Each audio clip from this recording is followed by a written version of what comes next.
tayo nagkilala. Ang issue doon yung hawahan. Yun lang. Kasi naghahawahan po ang mga baboy. Kaya merong 500 meters na sarado din. So, pag na hindi ka napekto, sabi mo, hindi, iba yan, hindi ko baboy yan. Oo. Eh, paano ang ginawa ng local government? Within the 500 meter radius. So, again, damay-damay. Mabuti lang po yan kesa naman. Doon lang po tayo sa gilid ng lahat. Tama. Anyway, wala pa namang Pasko. November pa lang naman, ha? Abot pa yan, partner, ha? Abot. Kung sabi ni Noy Amante, ay doon naman ko mabilis ka magsalita. Mabilis pa talaga ako. Hindi naman po, kala lang yun yan. Sabi niya, sign of stress yan. Anxiety attack. Hindi naman masyadong malaman ng anxiety attack. So parang si George Irving Garcia lang. Hindi mo sabihin si George Irving Garcia. Araw-araw may anxiety attack. Partner ko mabilis ako. Kasi mabilis ko. Araw-araw ko na. Diba nasabi ko? Sabi ni Paul Chavez po, maganda po ang mag-guest ng Climate Change Commission para malaman natin yung efforts before 2040. Tama ka dyan po. Isasuggest ko dito na yung mga ganyang topic ang i-discuss natin. Si Kagawad Marlon, sabi niya, pag nag-resign ng presidente, kalukuhan po na mag-resign din ng vice. Kasi pagkakataon na niya, maging presidente, tama naman. Pero hindi nga, kung yun ang panawagan. Kasi ang bumaba yung presidente dahil yun ang panawagan ng sambayanan. Hindi umakyat. Eh, ang panawagan din, bumaba ka, oy. Paano? Pero ang panawagan, depende yan sa nakikinig. Hindi naman nananawagan ka na hindi ako makinig. Kung di manawagan ka dyan, hanggang manigat ka, hindi ako makinig. Ted Mackel. Yes. Ano ba yan? Radyo Patrol Balita alas 7 sa pagbabalik ng Gising Pilipinas! Hindi pa rin. Gising Pilipinas! Balat. Malalaking balitang kinalap sa loob at labas ng bansa. Sakit ng mga pinakapinagkakatiwala ang pangalan sa pagbabalita. Ang Pilipinas Chico, Actores Victoria. Radyo Patrol Balita alas 7.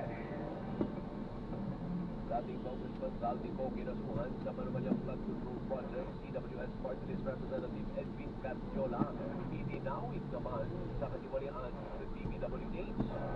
Dalawang miyembro ng gabinete sinangkot sa pagsusingit ng pondo sa national budget. Pangalan ni Pangulong Marcos sinasabing ginamit lang sa budget insertion. DepEd Undersecretary Traige Bolivar nagpitiw sa pwesto matapos matawid sa budget insertion. Education Secretary Sani Angara hindi naman pinagre-resign ng Malacanang. Malacanang ibinasura ang panawagang drug test kay Pangulong Marcos. Akusasyon ni Senador Amy Marcos, tinawag na bahagi ng Destapigasasyon. Sinasabing pagpupondo sa rally sa People Power Monument na dinaluhan ng mga dating sundalo at religious groups, iimbestigahan ng AFP. Hiling ng isa ng Office of the Ombudsman sa isang publiko ang sinasabing arrest warrant ng ICC laban kay Senador Ronald De La Rosa, ibinasura ng Korte Suprema. Tatlo patay sa enkwentro sa bypass operation sa Quezon City. Sa showbiz spotlight, Ellen Adarna inaming 3 beses na ipinabarangay ang mister na si Derek Ramsey. Seryo din to. Ay, oo. Para na sa araw yan sa dyan. Para sa lisip. Masabot din yan. Ang Pangulo naman nagpapagbalita ngayong Miyerkules, November 19, 2025. Ako po si Alvin Aushik. Ako naman po si Doris Picoya. Detalye. Sinapahan ng kasong graft at molestation sa Santigan Bayan si dating ako People Party List Representative Rowdy Po. Ngayon din sa ilang opisyal ng DPWH Maropa at direktor ng SunWest Corporation. Kaugnay ito ng pinasabing substandard ng 289.5 million pesos na road type project sa mag-asawang Big River, Darohan Oriental Mindoro. Sa reklamo, daw ang Supreme Ombudsman inirekomendang gawing non-bailable. Walang biyan sa mga kaso dahil halos 7 milyong piso ang sinasabing nilustay na pondo ng bayan sa Manumalyang proyekto. Nagain din ang Ombudsman ng push para sa agarang pagpapalabas ng warrant of arrest at ang departure order laban sa mga pusat. Sakaling pagpalabas ng arrest warrant, maaaring ipakal sila ang pasaporte ni Saldi Po na sinasabing nasa Amerika para sa medical treatment. I would like to emphasize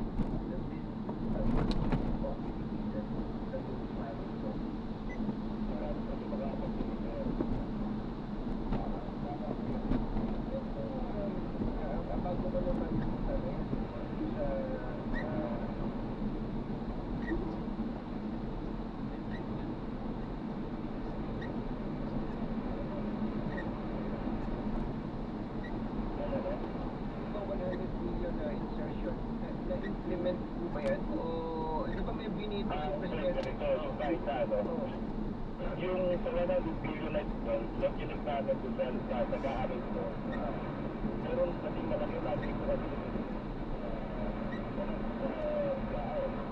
kasi nga sabi niya, mangled eh.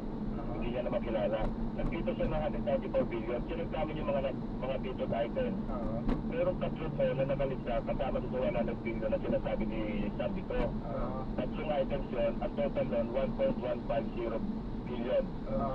So, yun, mali na naman yun. Kasi, kung ikaw ang nagsingit, ba't mo dito? Pangalawa, lahat yun, sa simula, naka-FLR, naka-4 letter release, naka-host. Oo. So, kung ikaw ang pamulo na nagsingit, ba't mo ito 4 letter release para makabigay ka sa'yo ng sinasabing 25 billion, eh, ipaparelease mo yun, hindi mo papahold. So, Kaya, pero eventually po, yung na-FLR na yun, yung na-FLR ay na-release din? pinapansin pa namin kung ilan yung naka-hold pa at ilan yung naka-release. Oo, wala may mga kontraktor nakapag-advance na yun. Oo. Ito pa, ang sabi ni Bernardo, kasi nga, parang pinapos yata yung nakapag-abono pa siya. Sabi niya, may usap pa nga sa atin yung kina-letter eh. Kasi nag-advance siya eh. Sa sarili niyang pera, alam naman natin na sarili just for identification, for identification. Magkano daw po yung inabono niya? Ito ko siya lang ng konti, oo. Magkano daw po binanggit? Kaya nga sabi sa kanya raw na naulay ka, very good. Hindi mo naka-deliver ka, parang halos isang buwan lang yun eh, na-deliver niya eh. Senator Ping, magkano daw po yung inabono niya? Hindi ko na natanong, bahala na sa buhay niya. Ano susunod dito, Senator Ping? Kayo, sa Blue Ribbon Committee, sa kaugnay itong bagong mga discoveries na ito? Hindi, ganito, nung gumasa ng sulat, kasi nag-a-apply siya sa WPT, nag-a-apply siya ng assistant witness, at ongoing yung pag-process, ano? Ang concern niya, sabi niya, pag nagsulat ako nito, kailangan convert ko ito agad sa supplemental affidavit. Sabi ko, gawin mo na yan. At kakausapin ko yung Secretary of Justice, si Secretary Vida, na ito, kasi may urgency, ginawa mo lang susulat. Pero eventually, gagawin mo lang supplemental affidavit yan. So I think, nagawa niya mo yan siguro, no? Dahil sabi ko, sabihin mo na sa lawyer mo, nag-coordinate na sa DOJ, para hindi matisigarill yung iyong application. Kasi yun ang concern niya eh. Pero, hindi po ba dito tinitingnan naman yung possibility na meron din talagang instruction kay Yusek Adrian Bersamin o kaya ay kay Yusek Try Olivar para gawin nila ito, Senator Ping? Yun, ano yan, may dinagyo. Kasi mga Yusek ito eh. Ngayon, tuloy ko lang, ano, napadala sulat ng Presidente, Monday ng 2 p.m. Nag-usap sila ng tao na nagdala. Kaya nga, di ba, nagkaroon ng courtesy resignation noong Monday afternoon. Yes.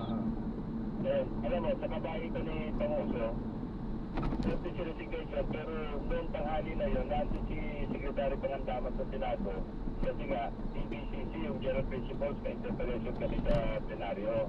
So, nagmamadali siyang umalis na, kasi may text na natanggap. Yun na yan, pagdating ka malaga na, sinabi courtesy resignation. Pero, walang courtesy resignation na wala sa kamalay-malay.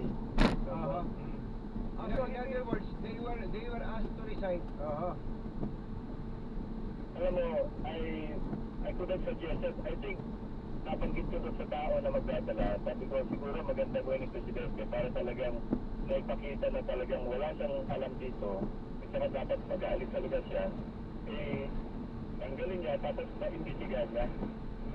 Basta ganun, maliwanag, kwenta siya na talagang, wala eh, napakabait eh. Resignation pa rin, out of the resignation ginamit eh. Pero dito ko kay Secretary Pangandaman sa kay S. Bersamin, sa harap po nitong mga bagong discoveries na ito, Sila ba dapat dapat na pag-resign o palitan sa pwesto? Basta, hindi, wala na sila, di ba? Oo. Wala na silang dalawa eh.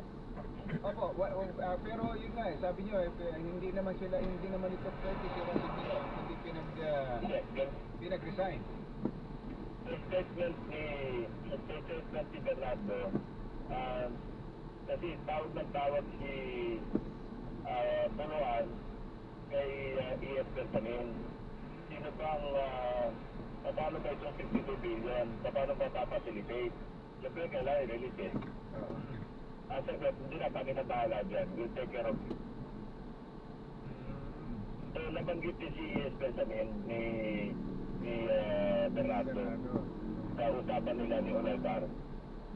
So lahat po ng items na ito ay nag-originate sa DPWH. Well, at least yung 81 billion, ano? Hindi, lahat ng 100. Kaya lang, naiyasan sa ibang ahensya ng national agencies yung 19. 18 to 19 billion. Yung 81 billion sa DPWH. Okay. Tapos out of the 81, 52 hinandal ni Bernardo, pati yung 29, nirekta ni Olaybar. Dumekta sila sa mga kontrakto, sa mga district engineers, sa mga RD. Sariling diskarte nila tunuan yun sa kanya Olaybar.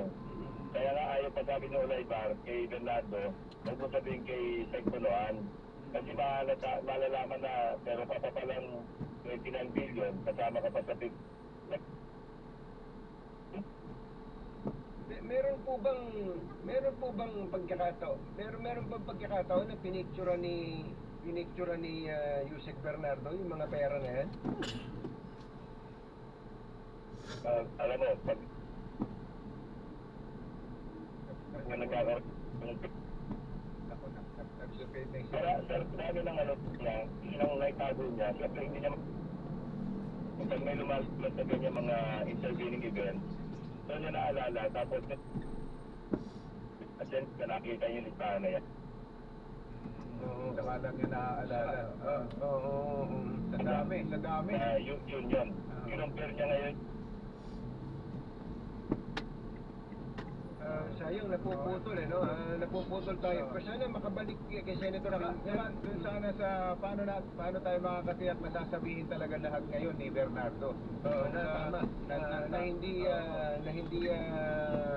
self-serving o kaya nadadamay siya selective lang sa kanyang mga sasabihin. Actually, meron pa akong isang tatanong kay Senator Pingsan na sana nakuha natin try natin may balik.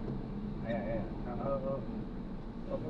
Okay, andito ulit. Senator Ping, naalala ko po, nung lumabas na yung BICAM, sabi ng Pangulo, hindi na niya nakakilala yung budget niya.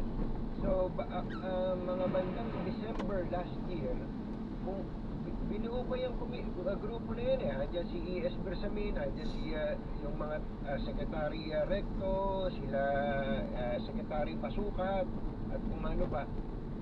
Pinag-aralan nila, Secretary Pangandaman, kung alin yung mga ibibito, alin yung EFLR, andun din sila, if I remember right, may isang picture pa nga, andun pa si Undersecretary Adrian Bersamin,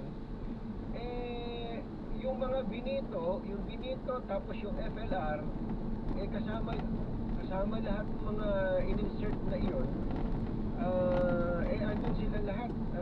Ano kaya na-factor in niyo po ba yun sa kung accurate o hindi yung mga sinasabi naman itong si Bernardo? Yeah, kasi yung yun, hindi naman yung mga involved lahat natin. So, yan siyempre, mahiya naman silang napaka-obvious naman ang pagpipili din na bawat item. And also, sa dami ng items na yun, pwede na makakaligtaan na rin nila na na may masamang mabito Saka yung kompo, kung nabito, tapos tinira pa rin nung March 11 na during that time, wala pa namang nare-release Naalala ko yung kinukwento ni Congressman Toby Chanco, yung FLR na more than 200 ba yan, Senator Ping? Malaki rin yan Malaki yung FLR na yan. Kung kasama itong 100 billion na ito, isip-isipin na i-deliver yung para sa For the Boys ng March, wala pa namang nare-release dun sa mga projects na nabanggit. Well, sino bang nagpaparelease ng FLR? Kasi sa 2024, national budget naman ito, no? Opo. Na kapag merong mga nasaan program of professions, nanggagaling din ang recommendation sa DBM at saka sa DPWH. So kahit na FLR, confident sila na mapaparelease nila. mapaparelease din. Oo. Oh, nako. Mahaba-haba pala talaga pa ito, Senator Ping. Pero ang tanong na lang para hindi maulit ito dito sa 2026 budget, meron na ba kayong naikamadang policy reforms dyan sa Senado? Oo, marami. Yung transparency, naka-live stream yung hanggang bycam. Tapos hindi namin papayagan, pinag-usapan na namin ito ni na SP Soto sa Senator Sherwin, na hindi na po pwede isingit sa bycam. Kung ano yung nasa House version at saka nasa Senate version, yun lang ang pag-uusapan. May matrix yan. At mga disagreeing provisions lang ang i-reconcile. Nagkakaloko-loko yung bycam kasi kaya sinasabing third and most powerful chamber. Kasi parang inaamendahan ng bycam yung version ng House at saka ng Senate. Yes, yun na nga. Kaya parang bago na bagong budget eh. Meron pa ho bang usapan na si APRO Chair Swanting at saka si Senator Gatchalian na hindi talaga walang papasok na alien. Ayan, oo. Meron pa ho bang allocable dyan na iaalok-alok na ng kung sino-sino? Siyempre, 2026, alam mo, sa net, wala pa naman to, hindi pa pumuputok. Senator? Hindi pa pumuputok. Na yung tinatawag na President's Budget after ng na-submit na nung no? Sinecheck namin isa-isa, maraming ang tinanggal eh. Yung mga nilipat sa program, inalis namin eh. Tapos diba yung flood control na 255.5, tinanggal ng Pangulo yun eh. Sabi niya wala naman ng flood control. So may mga reforma na nangyari nung nasa House Gov at sa Senate. Opo. Yung nagre-reklamo po si Congresswoman Gloria Macapagal Arroyo. Nagre-reklamo si Congresswoman Gloria Arroyo. Meron daw inilagay sa distrito niya daan-daang milyong project. Hindi ko pa alam yun. Hindi naman daw niya ni-request, hindi naman ayun. Pero party po ito ng 2026 budget na po, Senator Ping. I-check namin sa Senate version kung ano yun. Kung hindi niya alam, patatanggal namin yun. Ayun, nagrereklamo siya. Last na lang po, Senator Ping, sa ibang topic naman, nung pong isang araw na nagsalita si Senator Amy at pinatigil nga ng Iglesia ni Cristo, yung pong rally, dahil hindi naman yung party ng usapan. Ito tungkol sa GAA, dapat ang i-discuss niya, inambush ni Senator Amy yung INC rally.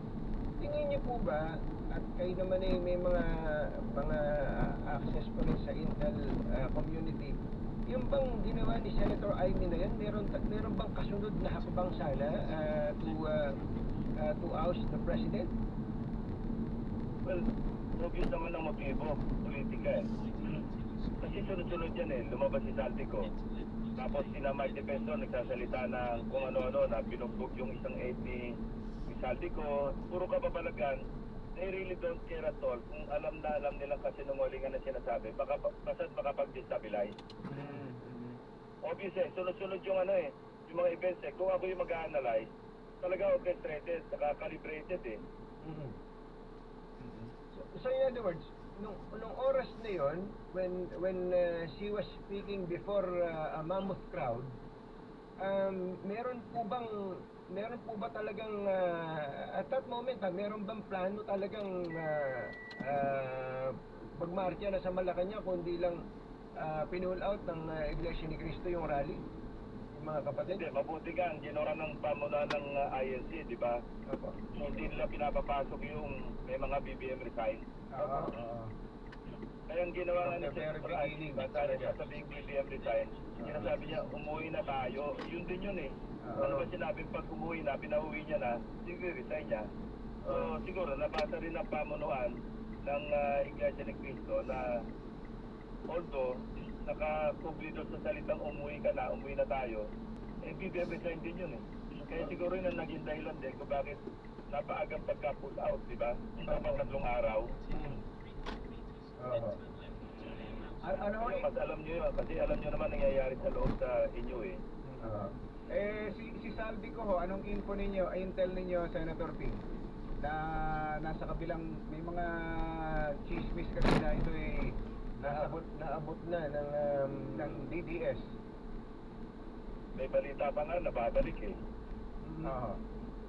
So, itatiming din siguro na kung talagang totoong babalik, itatiming nila. Pero may problema siya pag bumalik siya. Kasi nagpala ng information ang ombudsman sa Sandigan Bayan. So, in a matter of days, lalabas siya ng warrant na walang bail.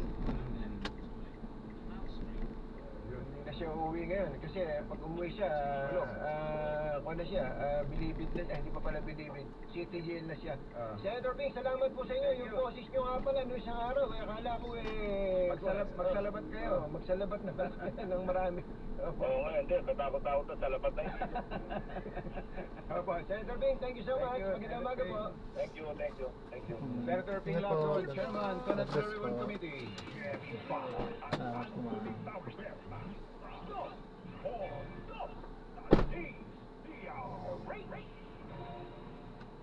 This time check is brought to you by ACS Manufacturing Corporation, ISO certified. Ayan, so na-drop na natin sila. So maraming salamat po sa panonood. Hanggang sa muli, ingat po at God bless. Paalam po muna, pansamantala tayo ay gagawa na ng ibang video sa ating susunod na misyon. So paalam po muna, pansamantala po. So this is Jump, the Filipino channel, ang inyong pong paalam po.